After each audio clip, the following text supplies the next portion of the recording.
लगभग आधी रात का समय था।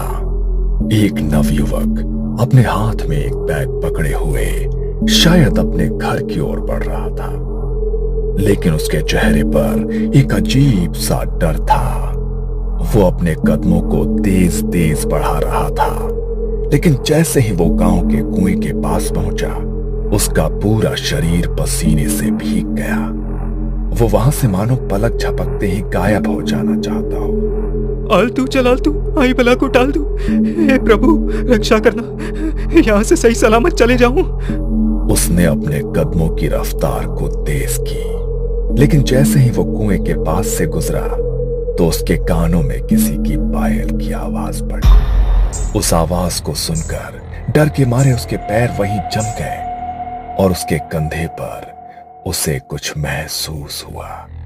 उसने हिम्मत करके पीछे मुड़कर देखा तो घूंघट ओढ़े एक औरत उसके सामने खड़ी थी। उसे देखते ही डर से उसका चेहरा फीका पड़ गया।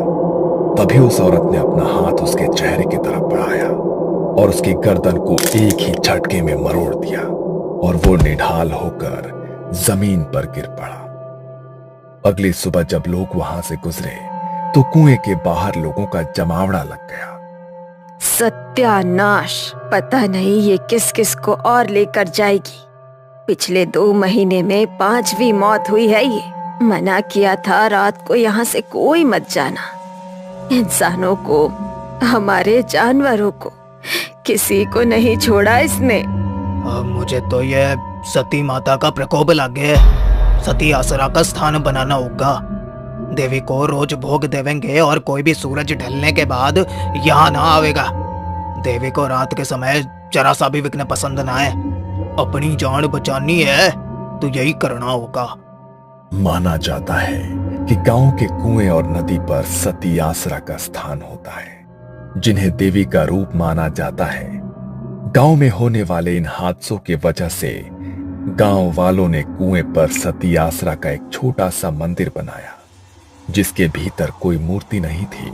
बस गांव के लोग वहां देवी को भोग लगा सके, इसलिए वो मंदिर बनाया गया ताकि देवी का क्रोध शांत हो सके।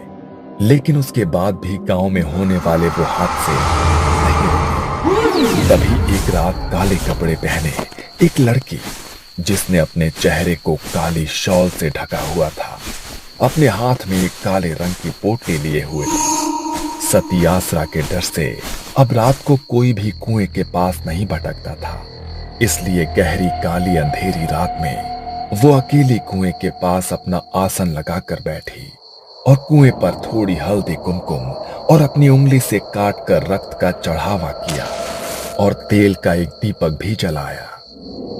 तुम्हारा बदला पूरा हो गया है, तुम अब शांत हो जाओ। गांव वालों को मत मारो, जिनको मारना था उन्हें तुम मार चुकी हो। गांव में हो रहे इन हादसों को 3 महीने बीत चुके थे और आज से 3 महीने पहले एक रात काले कपड़ों में अपना चेहरा ढकी हुई एक स्त्री रात के 2:30 बजे कुएं के पास एक यज्ञ कुंड जलाए बैठी थी। यज्ञ कुंड के पास एक मुर्गा, जिसके हाथ पैर और चोंच को रस्सियों से बांधा गया था। नर कंकाल की खोपड़ी में किसी जानवर का रक्त भरा हुआ था। वो उस रक्त का छिड़काव बार बार यज्ञ कुंड में कर रही थी और बड़ी ही धीमी आवाज में कुछ मंत्रों का उच्चारण भी कर रही थी। तुम्हें जागृत होना पड़ेगा। तुम्हें जागृत किए बिना आज की रात मैं यहाँ से नहीं जाऊंगी। बलि स्वीकार करो। उसने उस बंधे हुए मुर्गे को उठाया और धारदार चाकू से उसकी गर्दन को एक झटके में अलग कर दिया। उसकी आहुति उसने यज्ञ कुंड में चढ़ा दी। तभी वहां एक अजीब सी सिहरन उठी। रात के सन्नाटे में मानो कोई दबी आवाज उसे सुनाई देने लगी। कुएं के भीतर से मानो किसी की आत्मा निकलकर बाहर आ गई हो। उसने पीछे मुड़कर देखा तो घूंघट ओढ़े एक औरत उसके सामने खड़ी थी। जाओ और खत्म कर दो उन्हें। मुझे अपना बदला चाहिए। जाओ। मानो जैसे वो उसकी आज्ञा का इंतजार कर रही थी। उसके इतना कहते ही वो गांव की ओर बढ़ी और एक घर के बाहर जाकर रुक गई। दरवाजे पर ठक ठक की आवाज हुई। अरे इतनी रात को कौन आया है? रात के 3 बज रहे हैं। इस वक्त कौन दरवाजा खटखटा रहा है? तभी दरवाजे पर फिर से ठक ठक की आवाज आई। पता नहीं कौन आया है, देखना ही पड़ेगा। मंगल दरवाजा खोलने के लिए गया। दरवाजे से अभी भी लगातार ठक ठक की आवाज आ रही थी। अरे बोल रहा हूं ना। अभी तक मंगल आधी नींद में था, लेकिन जैसे ही उसने दरवाजा खोला तो उसके होश उड़ गए। उसके सामने घूंघट ओढ़ी हुई वही औरत खड़ी थी, लेकिन जैसे ही मंगल ने उसे देखा तो हवा के झोंके से उसके चेहरे से उसका घूंघट सरक गया। मंगल ने जैसे ही उसका चेहरा देखा तो उसकी चीख निकल गई। उसका चेहरा पूरी तरह से गला हुआ था और आंखों की पुतलियां बिल्कुल सफेद होकर उल्टी हो चुकी थी। मंगल जल्दी से दरवाजा बंद करने लगा, लेकिन दरवाजा बंद नहीं हुआ। वो डर के मारे अंदर की तरफ भागने लगा। तभी उस भयानक औरत ने उसकी गर्दन को अपने हाथों में जकड़ लिया और एक ही झटके में उसकी गर्दन को मरोड़ डाला और उसके चेहरे के मांस को बुरी तरह से नोच डाला। दर्द के मारे पूरे घर में उसकी चीख गूंज गई और कुछ देर उसकी दर्द भरी चीखों के बाद सब कुछ बिल्कुल शांत हो गया। अगली सुबह जब परिवार वाले घर पहुंचे तो उसका ऐसा हाल देखकर उनके पैरों तले जमीन खिसक गई। ये क्या हो गया मेरे भाई को? तुझे इतनी बेरहमी से किसने मार डाला मेरे भाई? किसने मार डाला तुझे? अभी तो सिर्फ इसकी जान गई है, अभी तो तेरा मरना बाकी है। जितनी बेरहमी से इसकी मौत हुई है, उससे ज्यादा बेरहमी से अब तू मारा जाएगा। राजेश अपने भाई से लिपटकर बिलख बिलख कर रो रहा था।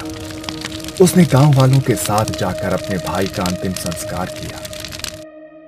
रात को वो अपने भाई की तस्वीर को अपने हाथों में लिए रो रहा था।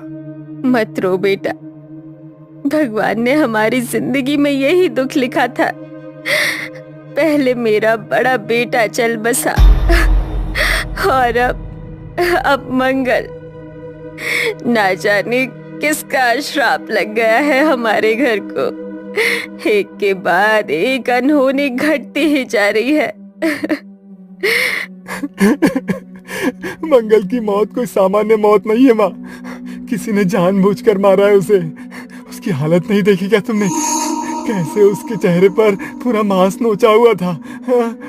मैं वो फिर से याद नहीं करना चाहता हूँ माँ, लेकिन जिसने भी मेरे भाई के साथ ऐसा किया है, मैं उसे ढूंढ कर निकालूंगा। नहीं छोड़ूंगा उसे माँ, मैं नहीं छोड़ूंगा उसे। उन दोनों की आंखों के आंसू रुकने का नाम नहीं ले रहे थे। 13 दिन बाद मंगल की सभी अंतिम क्रियाएं पूरी हुई। घर में बिल्कुल सन्नाटा पसरा हुआ था। राजेश अपनी मां के कमरे में एक गद्दा डालकर सोया हुआ था। तभी रात के लगभग 3 बजे दरवाजे पर वही ठक ठक की आवाज हुई। उस आवाज से राजेश की नींद टूट गई। उसने घड़ी में समय देखा तो वो भी हैरान रह गया। इतनी रात को घर पे कौन आया है? फिर से दरवाजे पर ठक ठक की आवाज हुई। मां की नींद ना टूट जाए इसलिए राजेश बिना सोचे समझे दरवाजा खोलने चला गया। लेकिन जैसे ही उसने दरवाजा खोला, उसके सामने भी वही घूंघट वाली औरत खड़ी थी। उसने अपने चेहरे से अपना घूंघट हटाया और सीधे राजेश की गर्दन की ओर हाथ बढ़ाकर एक ही झटके में उसके गर्दन को मरोड़ डाला। वो उसी वक्त निढाल होकर जमीन पर गिर गया। उसे चीखने का भी वक्त नहीं मिला। अगले दिन उसके अंतिम संस्कार की क्रिया की गई, लेकिन यह सिलसिला यही नहीं रुका। जैसे ही राजेश की मौत के 13 दिन बाद उसकी अंतिम क्रियाएं पूरी की गई, तो उसके अगले दिन घर के आंगन में उनकी मां का मृत शरीर मिला, जिनके चेहरे का मांस मानो किसी वैशी दरिंदे ने नोच लिया हो। सबसे बदकिस्मती की बात यह थी कि उनका क्रियाकर्म करने के लिए अब घर में कोई भी उनका वारिस, कोई भी सदस्य नहीं बचा था।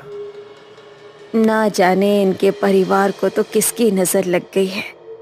तीनों बच्चे मर गए, राधा भी मारी गई। इन तीनों की मौत ही सामान्य ना है। मन तो लागे है कि किसी ऊपरी हवा ने ही इनके पूरे खानदान को खत्म किया है, वरना ऐसा हंसता खेलता परिवार ऐसे खत्म नहीं हो सकता।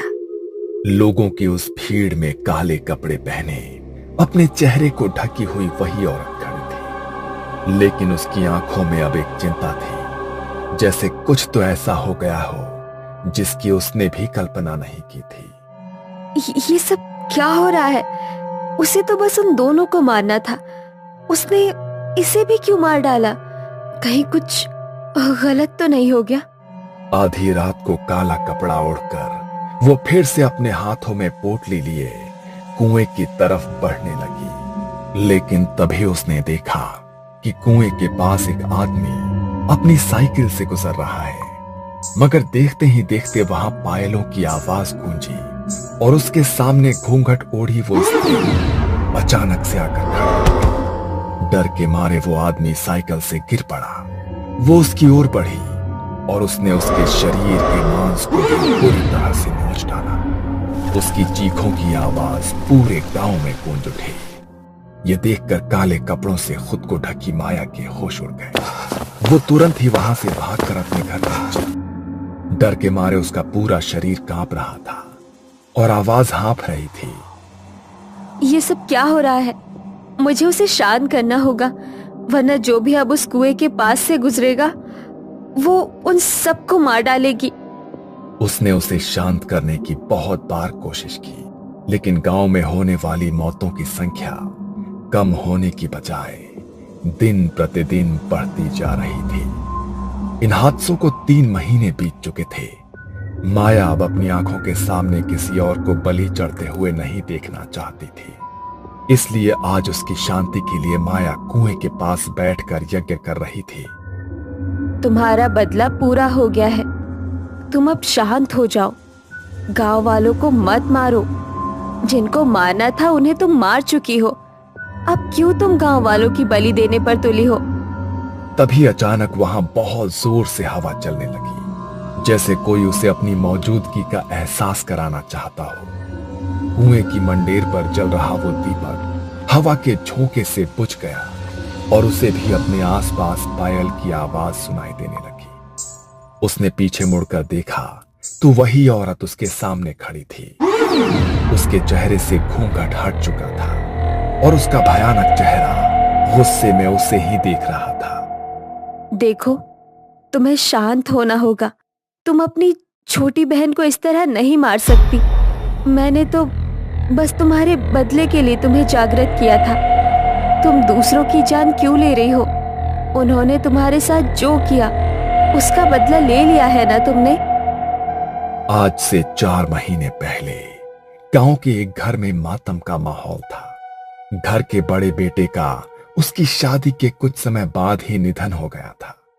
घर में 2 जवान बेटे थे, जिनकी नजर अपनी विधवा जवान भाभी पर पड़ गई थी। मंजू अपने पति की मौत के गम में खुद को अपने कमरे में बंद किए बस रोए ही जा रही थी। तभी उसके दरवाजे पर जोर जोर से खटखट की आवाज हुई। उस खटखट की आवाज से मंजू अचानक से सहम गई और दीवार की तरफ घिसटती चली गई। उसने दरवाजा नहीं खोला। तभी अचानक 2 लोग दरवाजा तोड़कर अंदर आ गए। इतनी देर से हम लोग दरवाजा खटखटा रहे हैं, तुझे समझ में नहीं आ रहा है? हैं? तुझे क्या लगा था कि तू दरवाजा नहीं खोलेगी तो हम अंदर नहीं आ पाएंगे? हैं? देखो, ऐसा मत करो। मैं तुम्हारी भाभी हूँ। भाभी माँ के समान होती है। कुछ तो सोचो। चुप, बिल्कुल चुप। तो इस घर की बहू है। अब हमारा भाई तो मारा गया, अब तुम्हारे ऊपर हमारा भी तो कुछ हक हुआ ना। अब अपने ये आंसू बंद करो। वो दोनों किसी शैतान की तरह हंसते हुए मंजू की तरफ बढ़ने लगे। मंजू इस तरह अपनी इज्जत को अपने हाथों बर्बाद होते नहीं देख सकती थी। उसने उन्हें धक्का मारा और बाहर की तरफ भागी। वो दोनों भी उसके पीछे पीछे भागे। उनसे अपना पीछा छुड़ाने के लिए वो गांव के कुएं की तरफ दौड़े और उनसे अपना रक्षण करने के लिए कुएं के अंदर कूद गई। अब क्या करें? ये तो कुएं में कूद गई भाई। अरे अब कूद गई तो कूद गई, जल्दी निकल यहाँ से, वरना अगर किसी ने देख लिया ना तो इसके मरने का इल्जाम हमारे ऊपर ही लग जाएगा। मैं अच्छी तरह जानती हूँ कि क्यों मरी है मेरी बहन और कौन है उसकी मौत का जिम्मेदार। तेरी मौत का बदला तो मैं लेकर रहूंगी मेरी बहन। माया अब अपनी बहन की आत्मा को जागृत करके उसकी मौत का बदला तो ले चुकी थी, लेकिन उसने अपनी बहन की आत्मा को जिन तांत्रिक विधियों के जरिए जागृत किया था उसे शांत कर पाना अब उसके लिए नामुमकिन हो गया था। वो अपने कमरे में घबराई हुई बैठी थी। तभी रात के लगभग 1:30 बजे किसी ने उसका दरवाजा खटखटाया। इतनी रात के कौन आया है? माया ने जाकर दरवाजा खोला तो घूंघट के अंदर वो आत्मा अब उसके सामने खड़ी। उसे देखकर माया के रोंगटे खड़े हो गए। तुम नहीं नहीं, देखो तुम मुझे नहीं मार सकती। मैंने तो तुम्हें इसलिए जागृत किया था ताकि तुम अपनी मौत का बदला ले सको। होश में आओ। मृत्यु के बाद आत्मा किसी की सगी नहीं होती। माया ने उसे जागृत तो कर दिया, लेकिन अंत में वो खुद भी उसकी मौत का कारण बन गई। उसने अपने हाथ माया की गर्दन की तरफ बढ़ाए और एक ही झटके में उसके गर्दन को भी मरोड़ डाला और माया की कुछ आखिरी चीखों के बाद सब कुछ बिल्कुल शांत हो गया। कहा जाता है कि गांव के लोगों ने डर के मारे पूरे गांव को खाली कर दिया और दूसरी जगह स्थानांतरित हो गए, लेकिन लाल घूंघट में वो आत्मा आज भी उस गांव में भटकती रहती है और जो भी उसके सामने आता है उसे वो मौत के घाट उतार देती है।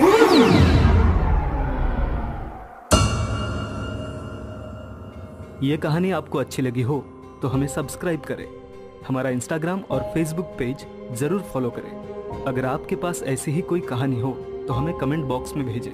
हम कोशिश करेंगे कि अगली एनिमेटेड स्टोरी आपकी होगी।